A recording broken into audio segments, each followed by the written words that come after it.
Hello everyone, welcome back. So in this video we are going to cover some general topics. So general topic means we are all impacted by generative AI. So we need to know what is the difference between the generative AI and the traditional AI. Traditional AI it started decades ago, but generative AI recently started. So generative AI and traditional AI, there is some key differences.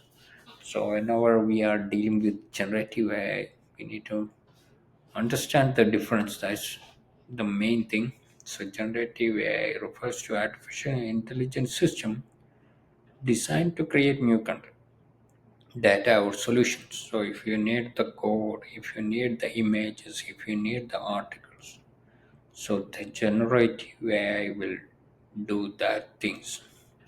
Traditional AI, which typically focusing on analyzing data. So if you have some machine learning AI and um, the things is like they will analyze the data.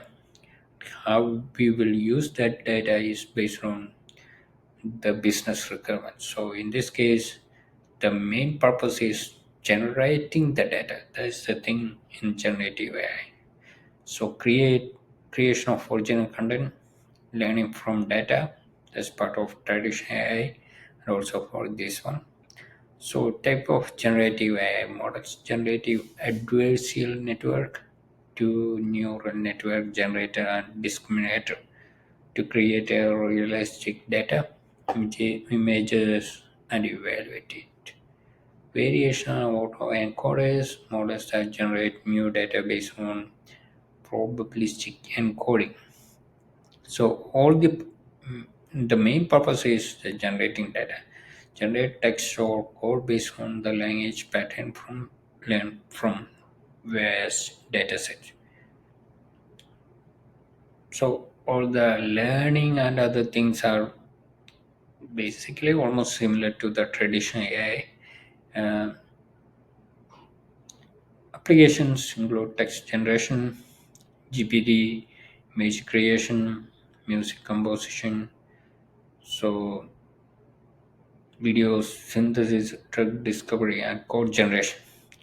So these are the main areas actually. The code generation. So usually everyone is using on the this industry. So that's one thing. And another things that I need to cover on this one. So it's a broad field in computer science focused on building system and machine that can perform tasks that would typically require human intelligence.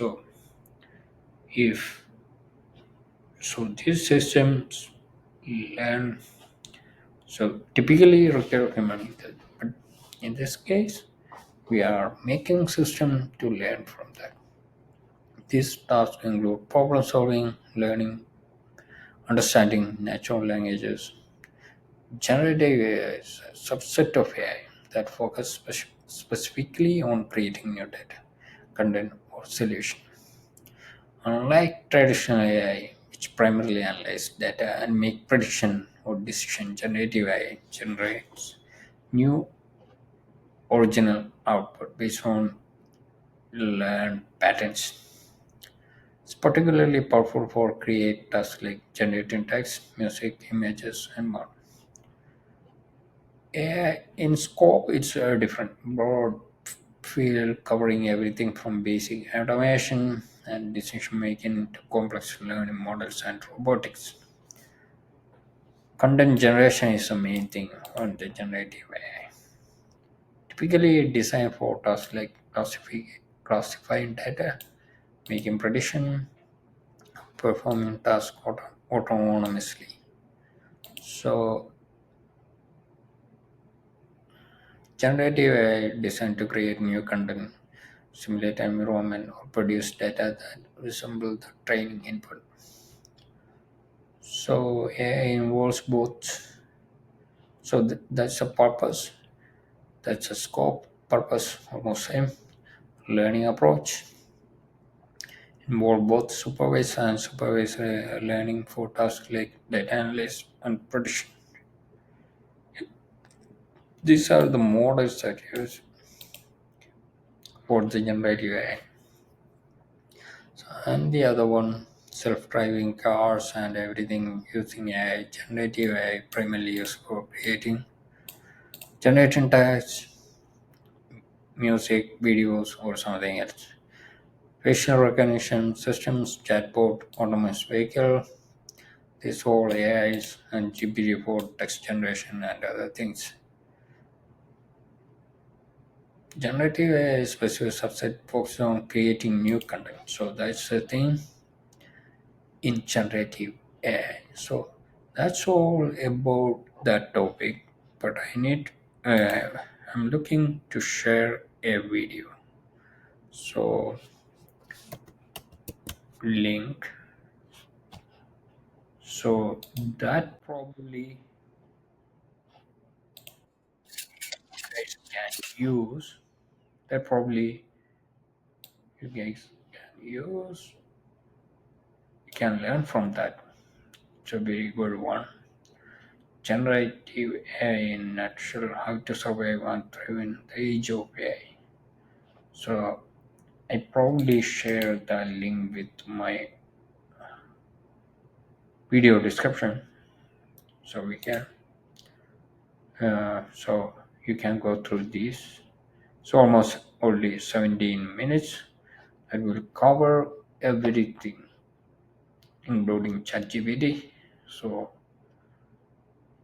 that's a good one for learning generative AI and the difference. Okay. So other than that, I don't think anything I need to miss here. So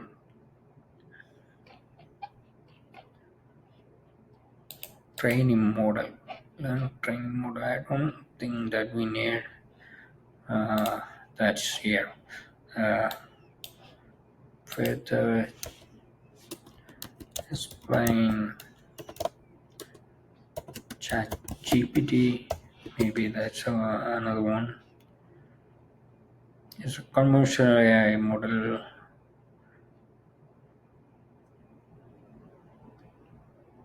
Books article in unsupervised manner. During this stage, it learns patterns like language, grammar, facts, and the word, fine-tuning applications, customer support.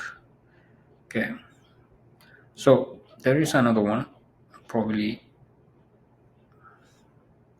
I will add that into our discussion because this video is going to be a small one. So I don't want to be actually trying to add something useful. So in that case, we will add some more content to this video. So let me pause a video. So ChatGPT is a conventional AI model developed by OpenAI. So it is designed to understand, generate human-like text, making it capable of engaging in dynamic, context-aware conversations. So ChatGPT is built on the transformer model, which is deep learning architecture. Sequence of data such as text, it uses attention mechanism to weigh the importance of each word in sentence, allowing model to generate coherent and contextually appropriate responses. So pre-training, the model is trained on a vast corpus of text data uh, in an unsupervised manner. During the stage, it learned pattern like language, grammar, facts about the word, and some degree of reasoning capabilities. The pre-training, the model is fine-tuned using a more specific data set, sometimes with a human feedback to improve the performance. Natural language understanding and generation generate text based on the input data received. It continues a conversation, answers specific questions, explain concepts, and even create content like stories. So the application customer support, education, tutor, it can assist in automating customer service, create content creation, programming help, writing codes, entertainment. So these are the main areas that these things are generate conversational dialogue for games, storytelling. So these are the general areas such ChatGPT will affect. So user interaction, fact checking limitations. Well, ChatGPT is trained on mess. It may not always have the up-to-date information or could generate incorrect, misleading responses. Or even if you are getting some ideas from ChatGPT, there should be a proofreading record. So based on the data, it was trained on through open memory, ethical concern, GPT version, and other things. So that's all about this video. Thank you for watching. Have a nice day.